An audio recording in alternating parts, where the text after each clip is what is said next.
இறை வணக்கம் பாடுவதற்கு திருமதி ராஜலட்சுமி விஜயகுமார் அவர்கள், வரவேற்புரை நல்குவதற்கு திரு பொன் ஜினகுமார் அவர்கள் மற்றும் இந்த விழாவினுடைய நாயகன் திரு கவிராஜன் மகராசன் அவர்கள், நவரச கவியரங்கம் பாட வந்திருக்கின்ற கீதா பிரபு, வித்யாராஜா, கீர்த்தனாதேவி உதயகுமார், புலவர் தேரா அவர்கள், ஸ்ரீவர்தினி அவர்கள், கவிமணி ராஜாமணி அவர்கள், திருமதி ஜெயந்தி ஜெயராஜ் அவர்கள், திருமதி சுபத்ரா சத்யபாலன் அவர்கள், திருமிகு பத்மராஜ் அவர்கள் அனைவரையும் அன்போடு மேடைக்கு அழைக்கிறோம்.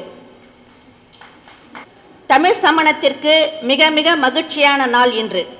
நமது வாழ்வில் எப்பொழுதும் மறக்க முடியாத நாளாக, என்றென்றும் நினைத்து பெருமைப்படக்கூடிய நாளாக ஏதாவது ஒரு நாள் தான் அமையும். அந்த நாள் இந்த 2025 ஜனவரி 25வது நாள் கொண்டு வந்துள்ளது என்றுதான் சொல்ல வேண்டும். காரணம், இன்று தமிழுக்கு திருவிழா, கவிஞர்களின் கவி விழா, நூல் வெளியீட்டு விழா. பொதுவாகவே பொங்கல் முடிந்தவுடன் ஒரு மங்கள நிகழ்ச்சிக்கு செல்ல வேண்டும் என்று சொல்லுவார்கள். இன்று மங்கள நிகழ்ச்சி மட்டுமல்ல, ஒரு மனம் நிறைவான நாளாகவும் அமையப்போகிறது என்பது எவ்வளவு பெரிய வாய்ப்பு. இப்படி இவை அனைத்தையும் சாத்தியப்படுத்தியவர் வந்தை மண்ணின் மைந்தர், தற்பொழுது லண்டனில் வசித்து வருகின்ற உயர்திரு கவிராசன் மகராசன் அவர்கள். வெளிநாட்டில் வசித்தாலும் தனது மண்ணின் மரபையும் சமணத்தின் மேன்மையும் வளர்த்து கொண்டிருக்கும் அவர்கள் ஒரு பெருமைக்குரியவராக விளங்குகிறார்.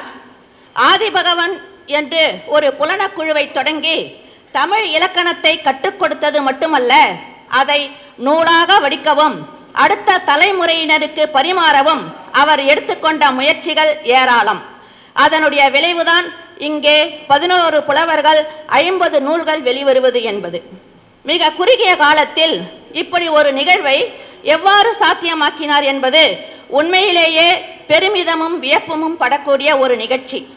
அந்த வகையில் மிகச் சிறப்பான விழாவாக நம் வந்தை நகரில் நடந்தேறுகிறது. இந்த வரலாற்று சிறப்புமிக்க விழாவினை அனைவரும் கரவொலி எழுப்பி விழாவினை மகிழ்வோடு துவக்குவோம். வாருங்கள். விழாவினுடைய தொடக்கமாக இறைவணக்கம் திருமதி ராஜலட்சுமி விஜயகுமார் அவர்கள், வந்தை மகராசன் அவர்களின் பெருமை மிகு தாயார், இன்னிசை குரலுக்கு சொந்தக்காரர், எழிலான தோற்றம் உடையவர், பெயரிலேயே லட்சுமியை கொண்டவர், இறைவனை அழைக்க வருகிறார். வாருங்கள் சகோதரி, அனைவரின் கரகோஷத்தோடு.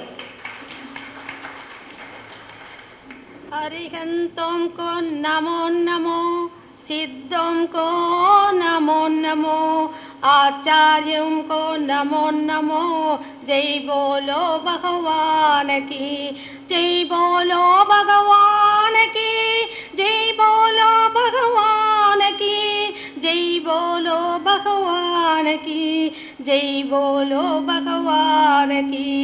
उपाध्यायों को नमो नमो, सर्व साधु को नमो नमो, पंच परमेष्टि नमो नमो, जय बोलो भगवान की, जय बोलो भगवान की, जय बोलो भगवान की, जय बोलो भगवान की, जय बोलो भगवान की।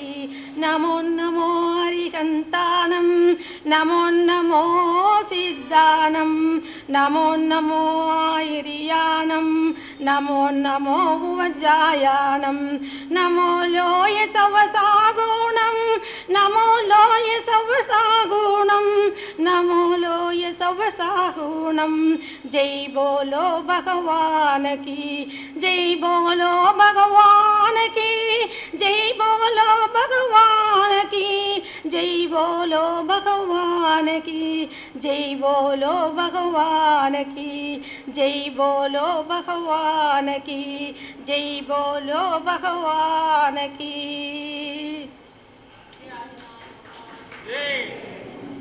சலசலத்த நீரோடை சற்றென்று அமைதியானார் போல, அப்படி ஒரு அமைதியையும் இறைத்தன்மையையும் இந்த அரங்கத்தில் கொண்டு வந்துள்ள திருமதி ராஜலட்சுமி விஜயகுமார் அவர்களுக்கு மனம் நிறைந்த நன்றி.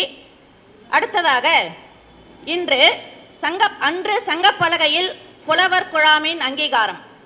இங்கே 11 புலவர்கள் மேடையேற அரங்கம் நிறைந்த சான்றோர் குழாமின் அங்கீகாரம்.